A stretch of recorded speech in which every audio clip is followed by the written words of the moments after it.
नमस्कार, मैं अंजना और आप देख रहे हैं एक्टिव इंडिया न्यूज। आइए बढ़ते हैं आज की बड़ी खबर की ओर।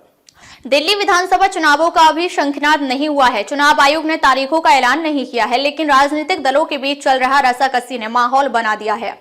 चुनावों की तारीखों के ऐलान से पहले ही दिल्ली की सत्ता पर काबिज अरविंद केजरीवाल की आम आदमी पार्टी ने सभी 70 सीटों के लिए प्रत्याशियों के नाम का ऐलान कर दिया है। उधर कांग्रेस दिल्ली विधानसभा चुनाव के लिए 21 नामों का ऐलान कर चुकी है, लेकिन बीजेपी ने अभी पत्ते नहीं खोले हैं। इस बार नई दिल्ली विधानसभा सीट को लेकर चर्चाओं का बाजार गर्म है। कारण है अरविंद केजरीवाल, वह इस सीट से चुनावी मैदान में हैं। उनके खिलाफ कांग्रेस ने संदीप दीक्षित को उतारकर इसे और भी रोचक बना दिया है। वहीं बीजेपी परवेश वर्मा को टिकट देकर मुकाबले को और रोचक बना सकती है। यानी इस बार नई दिल्ली विधानसभा सीट पर मुकाबला त्रिकोणीय होने वाला है। अगले साल जनवरी या फरवरी में दिल्ली के विधानसभा चुनाव हो सकते हैं, लेकिन चुनाव की तारीखों के ऐलान से पहले जो माहौल बना है उसने एक नई बहस छेड़ दी है। राजनीतिक पंडितों का मानना है कि इस बार दिल्ली विधानसभा चुनाव बहुत ही खास होने वाला है। केजरीवाल को बीजेपी और कांग्रेस से कांटे की टक्कर मिल सकती है। नई दिल्ली विधानसभा सीट से इस बार 3 मुख्यमंत्री घराना चुनावी मैदान में है। दिल्ली के पूर्व मुख्यमंत्री अरविंद केजरीवाल यहां से 2025 के चुनाव में ताल ठोक रहे हैं। वहीं कांग्रेस ने दिल्ली की पूर्व मुख्यमंत्री शीला दीक्षित के बेटे संदीप दीक्षित को टिकट देकर इसे और भी रोचक बना दिया है। शीला दीक्षित लगातार 15 सालों तक दिल्ली की मुख्यमंत्री रही। उन्होंने 1998 से 2013 तक दिल्ली की जनता का प्रतिनिधित्व किया।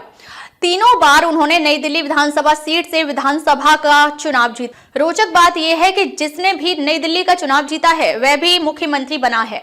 2013 में अरविंद केजरीवाल ने नई दिल्ली विधानसभा सीट से चुनाव जीता और मुख्यमंत्री बने। वो भी लगातार 3 बार नई दिल्ली विधानसभा सीट से चुनाव जीत रहे हैं और तीनों बार मुख्यमंत्री बने। ऐसे में एक समीकरण यह बन रहा है कि जिस तरह शीला दीक्षित लगातार नई दिल्ली से जीतकर मुख्यमंत्री बनी थी और चौथी बार उन्हें हार का सामना करना पड़ा था, कहीं इस बार शीला दीक्षित की तरह अरविंद केजरीवाल के साथ ना हो जाए, उनकी जीत का सिलसिला थम ना जाए। शीला दीक्षित के बेटे संदीप दीक्षित अपनी पारिवारिक सीट जीतकर एक बार फिर से कांग्रेस की दिल्ली में वापसी करना चाहेंगे। बीजेपी ने अभी दिल्ली विधानसभा के लिए एक भी लिस्ट नहीं जारी की है। एक्टिव इंडिया के editor in chief Shankar Dheiva के अनुसार दिल्ली के पूर्व मुख्यमंत्री साहेब सिंह वर्मा के बेटे परवेश वर्मा को बीजेपी नई दिल्ली विधानसभा सीट से चुनावी मैदान में उतार सकती है। अगर ऐसा हुआ तो एक पूर्व सीएम को 2 पूर्व सीएम के बेटों से चुनौती मिलेगी।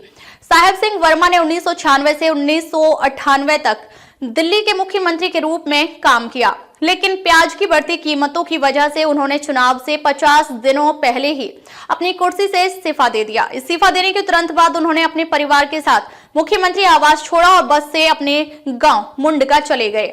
1999 में उन्होंने लोकसभा चुनाव में जीत दर्ज की और अटल बिहारी वाजपेयी सरकार में मंत्री बने। अब उन्हीं के बेटे परवेश वर्मा नई दिल्ली से अरविंद केजरीवाल को चुनौती देंगे। इस बार नई दिल्ली विधानसभा सीट पर त्रिकोणीय समीकरण बन रहा है। ऐसा लग रहा है कि बीजेपी और कांग्रेस मिलकर अरविंद केजरीवाल को सत्ता से बेदखल करने के लिए मजबूत रणनीति के साथ काम कर रही हैं।